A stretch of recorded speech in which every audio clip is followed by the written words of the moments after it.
Hello everyone, welcome back to CBL. I hope आप सबकी तबीयत बहुत अच्छी होगी और आप सबकी पढ़ाई काफ़ी अच्छी चल रही होगी। यूपीएससी अक्टूबर में है एंड आपके अपकमिंग हरियाणा सिविल सर्विसेज की भी डेट आ गई है, तो यू शुड बकल अप। बहुत अच्छे से जो भी चीज़ें अभी तक आपने की हैं उसको रिवाइज करिए। ठीक है, चलो स्टार्ट करते हैं इस हफ्ते का ज्योग्राफी और एनवायरनमेंट का वीकली करंट अफेयर्स। राइट, तो देखो इस बीच तो उतनी न्यूज़ नहीं आई थी, but we have tried to extract some important facts regarding prelims, upcoming prelims 2021, और जो कि हेल्पफुल रहेगा प्रीलिम्स 2022 में जो बच्चे अपीयर हो रहे हैं उनके लिए भी, क्योंकि आजकल का जो पैटर्न बदल गया है उसमें अब केवल एक साल या पिछले 6 महीने का करंट अफेयर्स नहीं पूछता है। आपसे ऐसे इंसिडेंट्स, ऐसे हैपनिंग्स जो over a period of 2 years हुए हैं उससे भी सवाल आ रहे हैं। ठीक है, तो इन चीज़ों को हमको ध्यान में रखते हुए अपने करंट अफेयर्स तैयार करने हैं। ऑलराइट, चलो देखते हैं क्या क्या टॉपिक्स हैं हमारे पास इस बार। तो प्रीलिम्स फैक्ट्स में सबसे पहले है पाके टाइगर रिजर्व। अगर आप सबने यूपीएससी 2017 का 2018 का प्रीलिम्स का पेपर देखा होगा तो उसमें एक टर्म आया था पाखुई टाइगर रिजर्व। वो कुछ नहीं, ये पाके टाइगर रिजर्व के बारे में ही था। ठीक है, तो क्वेश्चन कैसे फ्रेम हुआ? Pakhui tiger reserve recently seen in news is located in which of the following state. तो इस टाइप के सिंपल क्वेश्चंस भी यूपीएससी पूछता है।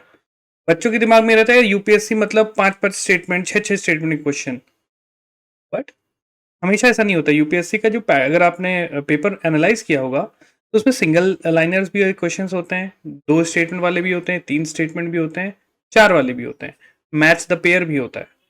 इसकी अगर आप एनालिसिस करेंगे तो आप देख पाओगे कि एटलीस्ट 7 से 8 क्वेश्चन आपको सिंगल लाइनर भी मिलते हैं, और वो बेसिकली फैक्ट्स बेस्ड होते हैं। ठीक है, सेकेंड है आपका घड़ियाल्स के ऊपर एक न्यूज़ थी। उड़ीसा में घड़ियाल कंजर्वेशन के ऊपर काम किया जा रहा है। डिटेल बात करेंगे इसमें। अब देखो, ये होता है न्यूज़ एक्सट्रैक्ट करने का तरीका। मैं आपको सिखाऊंगा कैसे। ये न्यूज़ आप पेपर में भी पढ़े होगे, बट उस न्यूज़ आइटम में से क्या हमें निकालना है, वी शुड नो दैट। हमें क्या कंजर्वेशन एफर्ट्स है वो ठीक है, एज अ केस स्टडी हम नोट डाउन कर सकते हैं, गवर्नमेंट ने क्या बोला, फाइन, बट हमें प्रीलिम्स पॉइंट ऑफ व्यू से उसमें से क्या एक्सट्रैक्ट करना है वो मैं आपको बताऊंगा। थर्ड है आपका 1 ईयर ऑफ गलवान क्लैश। आप सबको पता है कि लास्ट ईयर मार्च में गलवान में हमारे सैनिकों की शहीदी हुई थी। ठीक है, काफ़ी जवान शहीद हुए थे, तो उसके 1 साल हो गए हैं। तो देखो, ये इसका इंटरनेशनल एस्पेक्ट भी है, international relation between India and China. उस पॉइंट ऑफ व्यू से हम नहीं जाएंगे, हम उस पूरे एरिया के जोग्राफिकल सिचुएशन को हम देखेंगे। ठीक है, नेक्स्ट हमारा एफएओ की अभी रिसेंटली कॉन्फ्रेंस हुई थी। Then we have United Nation Convention to Combat Desertification, UNCCD बोलते हैं जिसे। ठीक है, तो इसके बारे में हम बात करेंगे। मेंस एनालिसिस में आपका है बेसिकली ग्लोबल वार्मिंग रिवर्सिबल है कि नहीं है, डाउन टू अर्थ में इसके ऊपर बहुत काफी अच्छा एक आर्टिकल आया था। ठीक है, इस आर्टिकल में बेसिकली ये पॉसिबल है कि नहीं है इसके ऊपर कुछ फैक्ट्स दिए गए थे। ठीक है, बट उसको हम एक स्टेप फर्दर ले जाएंगे कि अगर हमको रिवर्स करना है तो व्हाट शुड वी डू, क्या क्या एफर्ट्स हम ले सकते हैं। ठीक है, वो आर्टिकल में वो चीजें मेंशन नहीं थी, बट हमें एज अ स्टूडेंट हमें ये पता होना चाहिए। हमें केवल प्रॉब्लम्स नहीं गिना देने हैं, हमें उसका एक सोल्यूशन देना है, क्योंकि आप सब ब्यूरोक्रेट बनने वाले हो, सिविल सर्वेंट बनोगे तो आपको प्रॉब्लम्स तो आपको पता होंगी। पहले आपने प्रॉब्लम्स आइडेंटिफाई की, यार हाँ मेरे एरिया में ये पर्टिकुलर सेट ऑफ प्रॉब्लम्स हैं, तो उस आइडेंटिफिकेशन के लिए भी आपके पास एक प्रॉपर इंटेलेक्ट होना चाहिए। अब वहां तक हमें सीमित नहीं रहना है, we don't have to limit ourself up to that point. We have to move further, one step forward, and we have to see what are the possible solutions for that particular sets of problem. ठीक है, और ये सारी चीजें आपको answer writing में भी ध्यान में रखनी है। बच्चे क्या होते हैं, केवल प्रॉब्लम्स गिना देते हैं, सोल्यूशन में ना 2-3 लाइनें लिख के छोड़ देते हैं। ऐसा नहीं करना है। अगर आपने 5 प्रॉब्लम्स गिनाए तो you have to mention that what could be the possible 5 solutions. Let's start with mains analysis. So basically हुआ क्या, मार्कस रेक्स एक काफी फेमस आपके साइंटिस्ट हैं, जिन्होंने वर्ल्ड का लार्जेस्ट आर्कटिक एक्सपेडिशन इन्होंने किया था। और उन्होंने एक ऑब्जर्वेशन फाइंड की इस सवाल का कि is global warming still reversible, क्या हम ग्लोबल वार्मिंग को रिवर्स कर सकते हैं? तो उन्होंने डायरेक्टली बोला नो। डेफिनेटली उनके पास कुछ सॉलिड पॉइंट्स होंगे, तो चलिए देखते हैं क्या क्या था उसमें। तो एक तो उन्होंने बोला कि जो आर्टिक सी है, it is retreated record fast in the spring of 2020। बहुत तेजी से ये रिसीड किया है आर्टिक सी में। जो आइस है, जो ग्लेशियर्स हैं, ये देख रहे हो, काफी तेजी से रिसीड किए हैं। और जो समर सीजन में जो सी आइस होता था, इट वॉज लेट्स से मान के चलो पहले के टाइम में वो 100 था, तो अभी पिछले 10 सालों में लेट्स से ये 100 था, बट इस टाइम ये केवल 50 रह गया है। इस तेजी से जो आपके आर्टिक आइस शेल्फ्स हैं वो रिसीड कर रहे हैं। आप सबने बीच में भी सुना होगा, सिमिलरली एंटार्क्टिका में भी, एंटार्क्टिका ये हम बात कर रहे हैं कहाँ की, आर्कटिक नॉर्थ की हम बात कर रहे हैं।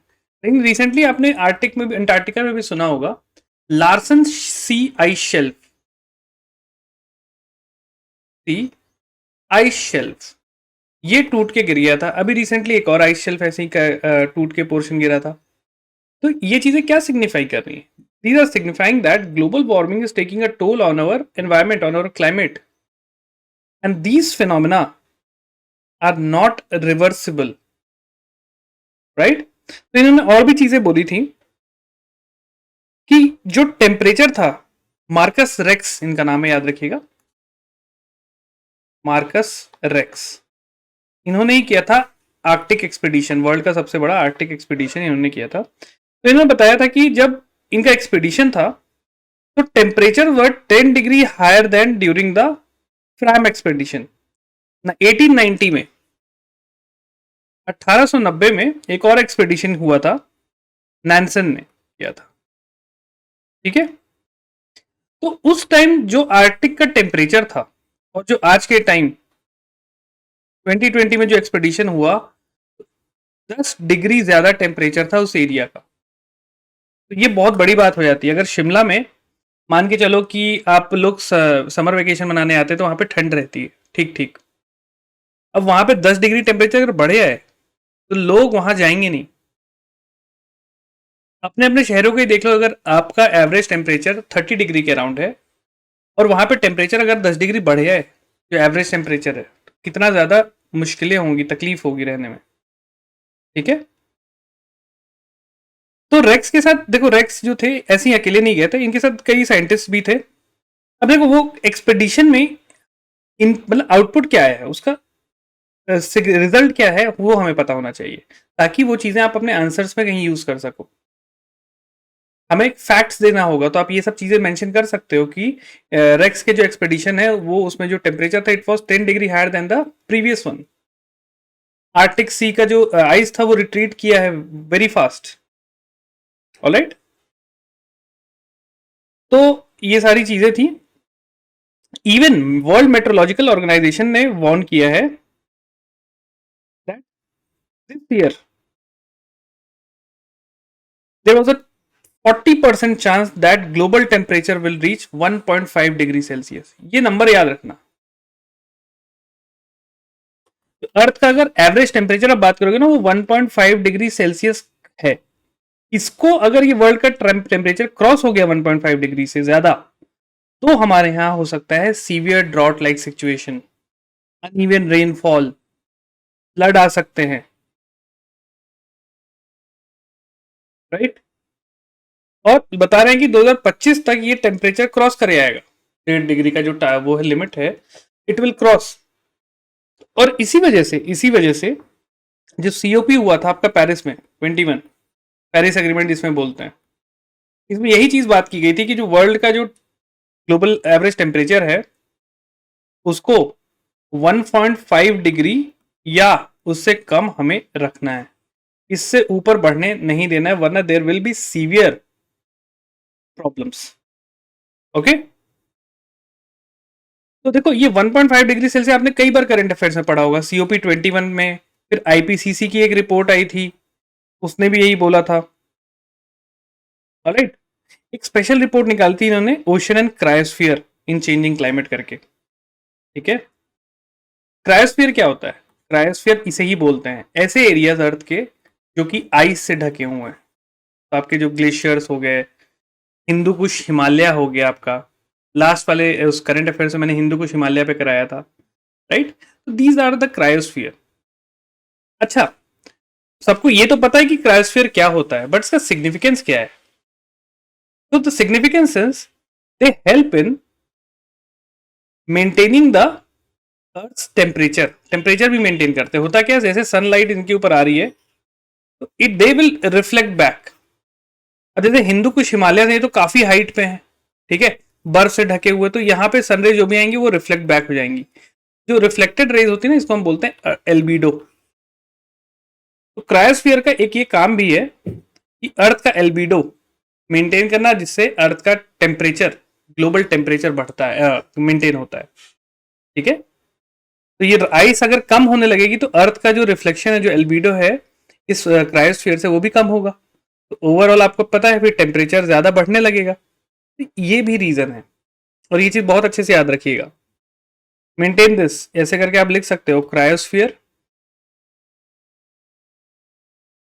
Ice covered areas help in maintaining temperature albedo. आपको याद चीज रहेंगी, रिफ्लेक्टेड रेज। ऐसे आपको हमेशा याद रहेगा। ये यूपीएससी में आपको बता रहा हूं, यूपीएससी 2019 ज्योग्राफी ऑप्शनल में आई थिंक, या फिर जीएस पेपर 1 में डायरेक्ट क्वेश्चन आया हुआ था क्रायोस्फीयर के ऊपर। तो इन चीजों को आपको ध्यान में रखना है। ऑलराइट, तो अब हम कर क्या रहे हैं, व्हाट आर वी डूइंग, या हम कर क्या सकते हैं इस चीजों को रोकने के लिए? तो देखो, बहुत सारे अलग अलग मेथड्स हैं, बट जो ह्यूमनली पॉसिबल चीजें हैं ना, वो हम कर सकते हैं। तो जिसमें सबसे पहले आपका रिड्यूस फूड वेस्टेज। आप बोलोगे सर फूड वेस्टेज से ग्लोबल वार्मिंग का क्या रिलेशन है? तो आपको ये पता होना चाहिए कि भाई एग्रीकल्चर में इनपुट्स लगते हैं, वाटर लगता है। वाटर वाटर कहां से सप्लाई होगा भाई? पंप चलाना पड़ेगा। पंप कैसे चलेगा? इलेक्ट्रिसिटी से चलेगा। इलेक्ट्रिसिटी हमारे यहाँ मेजरली किससे बन रही है? कोल से, ठीक। और अगर कोल जल रहा है, कोयला जल रहा है, तो it will emit green house gases, जो कि ग्लोबल टेम्परेचर को बढ़ा देंगी। ओके, तो ये कोरिलेशन है। तो एग्रीकल्चर में काफी वाटर, काफी मिनरल्स, फर्टिलाइजर्स वगैरह लगते हैं, राइट। तो हम फूड वेस्टेज को रिड्यूस कर सकते हैं। सेकेंड क्या कर सकते हैं हम? Renewable energy. भाई कोयला जला रहे हैं तो we should shift towards renewable energy, जिसके लिए हम international solar alliance, solar power का यूज स्टार्ट कर रहे हैं, ठीक है। तीसरा है स्मार्ट हाईवेज। आप सबको पता है कि आज के टाइम में जो भी व्हीकल्स है मेजरली आपका ऑयल पे और पेट्रोलियम पे चल रही है। तो we should shift towards electric vehicles, e vehicles, जिसके लिए गवर्नमेंट ऑफ इंडिया ने कौन सी स्कीम लेके आई है? Fame scheme. एक चीज याद रखना है, जो भी ग्लोबल इश्यूज हो रहे हैं उसमें रिजॉल्व करने के लिए, उसको सॉल्व करने के लिए गवर्नमेंट ऑफ इंडिया अलग अलग स्कीम चलाती है, और उन स्कीमों के नाम आपको एटलीस्ट पता होने चाहिए कि हम क्या कर रहे हैं for tackling that particular situation. चाहे वो अलग अलग थीम हो सकती है। कौन कौन सी थीम हो सकती है? जैसे एक थीम हम अभी बात कर रहे हैं, क्लाइमेट चेंज। अब क्लाइमेट चेंज से रिलेटेड गवर्नमेंट ऑफ इंडिया के पास national action plan for climate change है, ठीक है। नेशनल बायोफ्यूल पॉलिसी है। ये थीम हो गया क्लाइमेट चेंज। एक थीम ले लो वुमेन। वुमेन के लिए गवर्नमेंट ऑफ इंडिया के पास बहुत सारी स्कीम है, बेटी बचाओ बेटी पढ़ाओ अभियान, ठीक है। सखी one stop centre, multiple schemes उनके, मटरू वंदना योजना, 10 चीजें हैं, राइट। स्किल डेवलपमेंट, या स्किल डेवलपमेंट या एम्प्लॉयमेंट, तो इसके लिए हमारे पास प्रधानमंत्री कौशल विकास योजना है। तो ये जो थीम्स हैं इन्हीं को आपको ध्यान में रखना है, और मेंस के क्वेश्चन इन्हीं थीम्स के ऊपर होते हैं। कोई पर्टिकुलर टॉपिक पे आप पे क्वेश्चन नहीं आएगा, एक थीम को पकड़ेंगे, उस थीम से रिलेटेड कोई चीज पूछ सकते हैं। क्या है वो, वुमेन का पूछ सकते हैं, वुमेन सेफ्टी से रिलेटेड क्वेश्चंस, या वुमेन की हेल्थ से रिलेटेड क्वेश्चन पूछ सकते हैं, इनके एजुकेशनल स्टेटस से पूछ सकते हैं, वुमेन की इनइक्वालिटीज के ऊपर क्वेश्चन आ सकता है। ठीक है, तो ये थीम आप तैयार करोगे ना तो आपकी सारी चीजें ऑटोमेटिकली कवर्ड हो जाएंगी। बच्चे अक्सर भटके रहते हैं कि हम क्वेश्चन तैयार करते हैं, वुमेन सेफ्टी पे क्वेश्चन, वुमेन हेल्थ पे क्वेश्चन कर लिए। यार एक वुमेन का थीम तैयार कर लो, ये आपको मेंस में तो काम आएगा ही आएगा, ऐसे ऐसे आपका कंप्लीट होते जाता है ऐसे ही। ओके, चलिए, तो और क्या क्या था, जैसे हमने बात की रिन्यूएबल फूड वेस्टेज हो गया, इसको कम करना है, रिन्यूएबल एनर्जी हो गई आपकी, थर्ड आपका क्या हो गया, इलेक्ट्रिक व्हीकल्स हो गया, फोर्थ हो गया सबसे इंपॉर्टेंट चीज अवेयरनेस, अवेयरनेस एंड एडुकेशन, ये चीजें हमें बढ़ानी है। ठीक है, ऐसे हम इन चीजों को रिवर्स तो नहीं कर सकते हैं, but what we can do is कि हम अपना एफर्ट देके इन चीजों को कम कर सकते हैं। एक्टिव एफॉरेस्टेशन प्रोग्राम्स, राइट, तो ये चीजें, आई होप ये चीजें आपको क्लियर हुई होंगी। मल्टीपल मैंने आपको एग्जांपल्स दिए, केस स्टडीज दी, इसको आप ध्यान में रखिएगा। हाय, अगर आपको ये वीडियो पसंद आया और आप पूरा का पूरा लेक्चर देखना चाहते हैं then please enrol in our current affairs course. हमारे करंट अफेयर्स कोर्स में आपको फुल वीडियो लेक्चर, उसके साथ की पीडीएफ और वीकली टेस्ट भी मिलेंगे जो आपके प्रीलिम्स और मेंस दोनों की प्रैक्टिस करवा देंगे। कोर्स की जानकारी के लिए you can visit our website www.chetanbharat.com या नीचे दिए गए नंबर पे कॉल करके सारी डिटेल्स मांग लीजिए। So all the best.